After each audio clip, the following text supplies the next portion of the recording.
भोपाल से 35 किलोमीटर दूर बैरजिया तहसील हमेशा से अनदेखी का शिकार रही है, जिसका फर्क यहाँ की जिंदगी पर भी पड़ा है।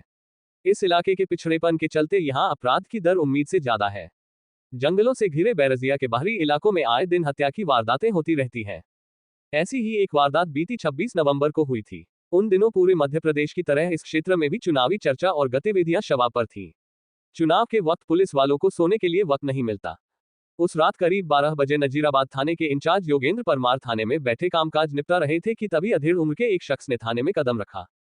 इतनी रात गए जो भी थाने आता है वह कोई बुरी खबर ही लाता है, ये बात योगेंद्र परमार जानते थे। वह उस व्यक्ति के चेहरे की बदहवासी देखकर ही समझ गए कि जो भी होगी अच्छी खबर नहीं होगी। लेकिन उन्हें ये पता नहीं था कि खबर हत्या की होगी। आगंतुक ने अपना नाम लक्ष्मण सिंह गुर्जर निवासी चंद्रपुर गांव बताया। लक्ष्मण सिंह ने आते ही परमार को बताया कि उसके भाई सोनाथ सिंह की हत्या हो गई है और उसकी लाश गांव में उसके घर पर पड़ी है। योगेंद्र परमार ने बिना वक्त गंवाए टेबल पर बिखरे पड़े कागजात समेटे और लक्ष्मण सिंह के साथ चंद्रपुर गांव की रवानगी डाल दी। उन्होंने कुछ सिपाही भी साथ ले लिए थे। जाते जाते उन्होंने थाना क्षेत्र में हुई हत्या की खबर एसडीपीओ संजीव कुमार सिंह को भी दे दी। घटनास्थल गांव के कोने का एक मकान था, जहां एक कमरे में 40 वर्षीय सोनाथ सिंह की लाश पड़ी थी। लाश के आसपास काफी मात्रा में खून फैला था। पहली नजर में ही समझ आ रहा था कि हत्या पूरी बेरहमी से की गई है, क्योंकि सोनाथ सिंह की गर्दन पर धारदार हथियार के आधा दर्जन से भी ज्यादा जख्म दिख रहे थे। अंदाजा लगाया जा सकता था कि ये निशान कुल्हाड़ी या फरसे के हैं, जिनका गांवों में अक्सर इस्तेमाल होता है। लाश पर भरपूर नजर डालकर योगेंद्र परमार ने जब लक्ष्मण सिंह से हत्या के बारे में पूछा तो उसने कुछ बातें चौंका देने वाली बताईं, जिससे योगेंद्र परमार समझ गए कि मामला जर जोरू और जमीन में से जोरू का है। बकौल लक्ष्मण सिंह जब वह खेत में पानी देकर घर लौट रहा था तो उसने गांव के बाहर अपनी भाभी भूलीबाई को भागते हुए देखा था।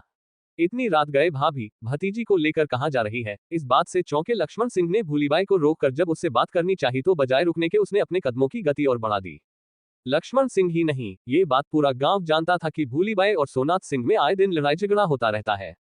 इसलिए उसने यह अंदाजा लगाया कि दोनों में किसी बात पर चिकचिक हुई होगी, इसलिए भाभी यूं घर छोड़ जा रही है। पास के ही गांव कड़या में उसका मायका था। आखिर हुआ क्या, ये जानने के लिए लक्ष्मण सिंह सोनाथ सिंह के घर पहुंचा तो वहां उसका सामना भाई की लाश से हुआ। इसके बाद ये खबर देने के लिए वह थाने जा पहुंचा था।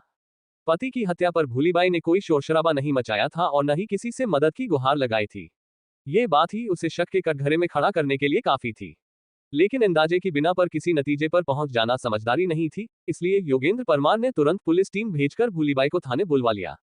भूलीबाई के थाने आने से पहले की गई पूछताछ में पुलिस वालों को कोई खास जानकारी हाथ नहीं लगी थी, सिवाय इसके कि मांगीलाल ने अपनी जमीन दोनों बेटों में बराबर बांट दी थी। लेकिन जमीन इतनी नहीं थी कि उससे किसी एक परिवार का भी गुजारा हो पाता, इसलिए सोनाथ सिंह रोजगार की तलाश में बाहर चला गया था। लेकिन साल में कुछ दिनों के लिए वह गांव जरूर आता था। उसकी गैरमौजूदगी में भूलीबाई खेती किसानी संभालती थी। दोनों बच्चों में से बेटे को उसने अपने मायके में छोड़ रखा था। इन जानकारियों से एक कहानी तो आकार लेती दिख रही थी, जिसमें भूलीबाई का रोल अहम था। लेकिन पुलिस किसी निष्कर्ष पर नहीं पहुंच पा रही थी। ऐसे में भूलीबाई के बयान ही सोनाथ सिंह की हत्या पर बड़ा पर्दा उठा सकते थे। थाने आकर अच्छे मुलजिमों के हौसले पस्त पड़ जाते हैं, फिर भूलीबाई की क्या बिसात थी।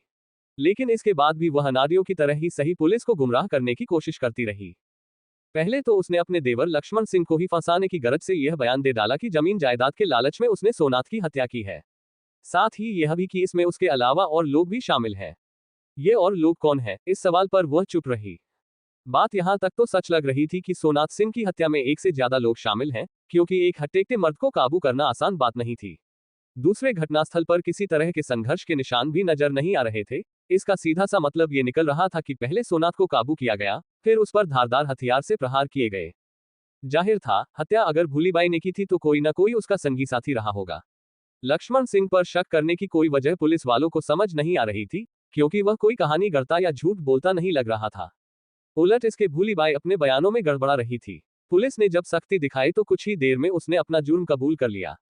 चूंकि सोनाथ सिंह उसके चालचलन पर शक करता और मारता पीटता था, इसलिए उसने पति की हत्या कर दी। लेकिन भूलीबाई ने पूरी बात अभी भी नहीं बताई थी। ये तो कोई बच्चा भी कह सकता था कि एक अकेली औरत धारदार हथियार से लगातार इतने वार, वे भी सोनाथ जैसे तगड़े मर्द पर, नहीं कर सकती थी।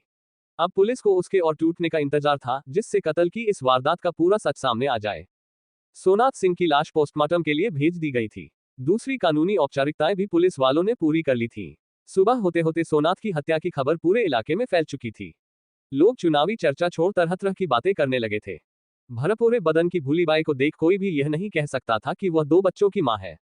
35 की उम्र में खासी जवान दिखने वाली भूलीबाई ने आखिरकार पति की हत्या क्यों की होगी, ये राज भी सुबह का सूरज उगने से पहले उसने उगल ही दिया।